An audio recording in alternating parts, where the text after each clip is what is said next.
Hello friends, this is N K Mishra and you are watching N K Mishra classes. इस video में आप translation को improve करना सीखेंगे। आप किसी भी सेंटेंस को कैसे ट्रांसलेट करेंगे उसी के बारे में सीख रहे हैं और इसमें खासकर बिगिन और स्टार्ट का प्रयोग स्पीकिंग राइटिंग में कैसे करेंगे उसी का बेसिक और एडवांस तरीका सीखना है।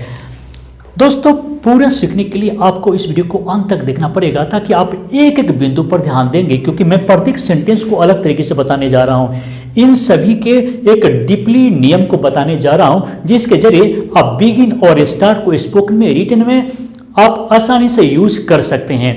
लेकिन अंत में मैं आपसे क्वेश्चन भी करूंगा, उसका जवाब देना आपके लिए बहुत ज़्यादा जरूरी है ताकि पता चले कि आप कितना सीख रहे हैं। इसलिए एक एक सेंटेंस को बहुत ही बारीकी से देखने का प्रयास कीजिए। इधर कुछ ऐसे सेंटेंसेस हैं जो स्टार्टेड का प्रयोग या फिर इसे न्यूज़पेपर में किस प्रकार यूज होता है आप ये भी सीखेंगे, और इधर बेसिक बिगिन का प्रयोग या स्टार्ट का प्रयोग मैं दोनों को बताऊंगा कि किस प्रकार बेसिक में किया जा सकता है। लेकिन आगे बढ़ने से जरूरी है कि आप आगे बढ़ें, लेकिन इस वीडियो को लाइक कर लें। अगर पहली बार इस चैनल पर आए हैं तो सब्सक्राइब कर लीजिए और बेल आइकन जरूर दबाइए। तो चलिए शुरू करते हैं और एक एक सेंटेंस को देखते हैं कि क्या है। तो चलिए, शी बिगन टू स्माइल। अगर आपको कहना है, जैसे देखिए मुस्कुराना, लेकिन मुस्कुराने लगना, मुस्कुराने लगा, मुस्कुराने लगेगा, तो जरूर कुछ ना कुछ करना पड़ेगा। तो इसके लिए आप बिगिन का यूज करेंगे। यहां पर पास्ट टेंस है, शी बिगन टू स्माइल, वह मुस्कुराने लगी। अब क्या है, बिगिन देख लीजिए, BEGIN, बिगिन पहला वर्ब का पहला रूप है और यह है दूसरा पास्ट इंडिफिनिट है, इसलिए यहां पर वर्ब टू का प्रयोग किया गया है। और टू स्माइल, बिगिन के बाद आप इन्फिनिटिव का यूज करेंगे।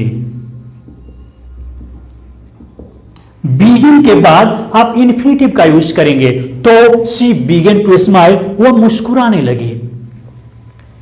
अगर इसी को फ्यूचर में बोलना होगा, वह मुस्कुराने लगेगी, तो यहां पर she will begin to smile, she will begin to smile. ठीक से समझिए, क्योंकि आपसे पूछेंगे। अब नेक्स्ट सेंटेंस को देखते हैं, she began to look at me. लेकिन इसे देख लेते हैं, मुस्कुराने लगना, यानी कि मुस्कुराने लगी।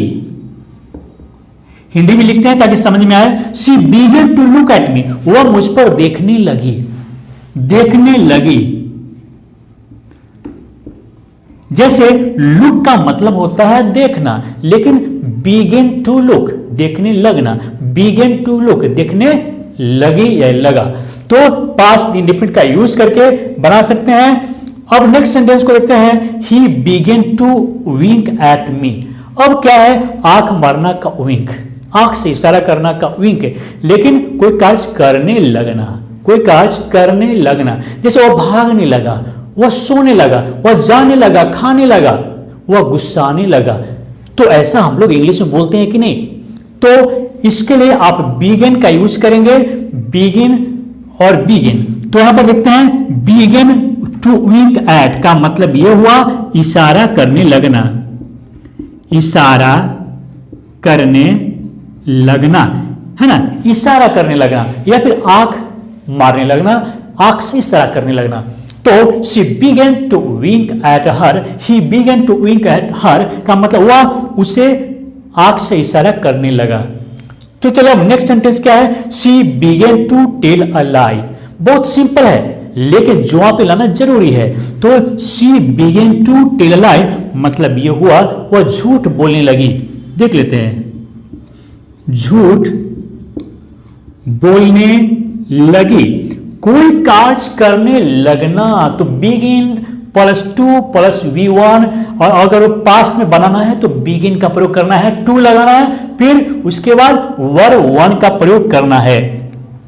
ही बिगिन टू बी बीटेन। अब क्या है, वह पिटाई खाने लगा।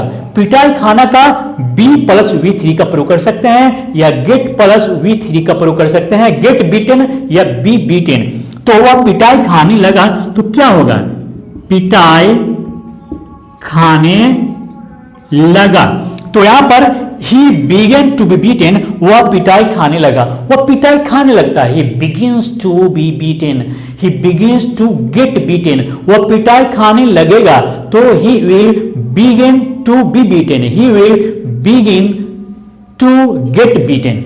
याद रखिए, बहुत ही बारीकी से समझने का प्रयास कीजिए ताकि फिर मैं आपसे क्वेश्चन करूं तो आपको कोई दिक्कत नहीं हो।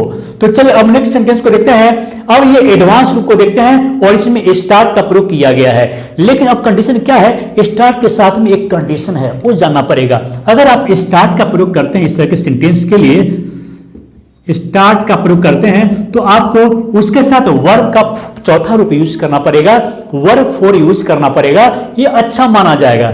जैसे the thief started running away, तो क्या होगा, the thief started running away का मतलब है भागने लगा, यानी कि चोर भागने लगा, दौड़ने लगा, छटपटाने लगा। तो उस कंडीशन में स्टार्ट का प्रयोग भी करेंगे, लेकिन वर्ब फोर का यूज करेंगे, याद कर लीजिए। अगर इसको फ्यूचर में भी यूज करना पड़ेगा, the thief will start running away, the thief will start running away, याद रखिए, इंपॉर्टेंट है। चलिए अब नेक्स्ट देखते हैं, the accused started repenting, the accused started repenting का मतलब क्या हुआ, अक्यूज्ड मींस होता है आरोपी, और स्टार्टेड रिपेंटिंग का मतलब है पछतावा, पछतावा करने लगा, यानी कि जो आरोपी है पछतावा करने लगा, यानी पछताने लगा। तो आपने देखा स्टार्टेड का प्रयोग किस प्रकार कर रहे हैं, वर्ब फोर, रिपेंट मींस पछताना, वर्ब फोर का प्रयोग किया गया है। The victim family started wailing, wailing का मतलब है रोना बिलखना। मान लीजिए किसी के घर में कोई हादसा हुआ, कोई घटना हो गया, तो परिवार के लोग रोते बिलखते हैं। तो विक्टिम फैमिली का मतलब है पीड़ित लोग, यानी कि पीड़िता के परिवार, पीड़ित के परिवार। और स्टार्टेड वेलिंग का मतलब रोने बिलखने लगना, रोने बिलखने लगना। खासकर न्यूज पेपर में इस तरीके का सेंटेंस जरूर लिखा होता है, तो आप याद रखें, the victim family started wailing, wailing का मतलब पीड़ित परिवार रोने लगा, रोने बिलखने लगा। और नेक्स्ट सेंटेंस देखते हैं, the birds without water started dying, the birds without water started dying का मतलब क्या हुआ, पक्षी, और विदाउट वाटर बिना पानी के, पक्षी तो बिना पानी के क्या हो सकता है उसके साथ, स्टार्टेड डाइंग मरने लगा।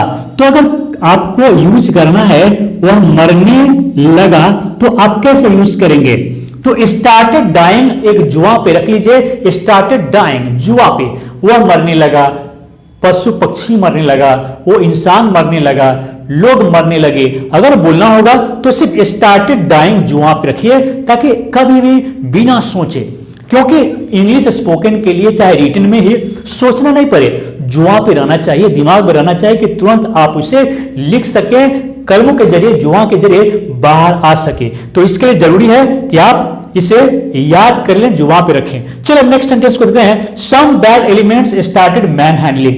तो आपको, अगर आप हमें बहुत पहले से देख रहे हैं, हमारे वीडियो को देख रहे हैं, तो याद होगा बैड एलिमेंट्स मींस क्या बताए थे, बोलिए जल्दी। बैड एलिमेंट्स मींस होता है, क्या होता है, जल्दी बोलिए। Bad elements means anti social elements. तो एंटी सोशल एलिमेंट्स मींस क्या होगा, असामाजिक तत्व। समाज में कुछ ऐसे लोग होते हैं जो उपद्रवी होते हैं, हत्यारा होते हैं, आरोपी होते हैं, तो उन्हें आप बैड एलिमेंट्स भी बोल सकते हैं, या फिर एंटी सोशल एलिमेंट्स भी बोल सकते हैं। तो क्या कहेंगे, सम बैड एलिमेंट्स, कुछ असामाजिक तत्व क्या करने लगे, स्टार्टेड मैन हैंडलिंग, हाथापाई करने लगे, हाथापाई करने लगा, है ना। Some bad elements started manhandling, कुछ असामाजिक तत्व हाथापाई करने लगा, लड़ने लगा, मारने लगा, पिटने लगा। तो इस तरीके से आप देखिए, जो भी आप सेंटेंस आप सीखे हैं इसको प्रैक्टिस कीजिए। ऐसा नहीं कि आप वीडियो देख लिए हो गया, घर पर थोड़ी सी प्रैक्टिस कीजिए, इस पर बहुत सारे सेंटेंस को बनाइए। तो चले अब बारी है आपसे क्वेश्चन करने की, और याद रखिए गलत आंसर नहीं होना चाहिए, आप सही से आपको जवाब देना होगा।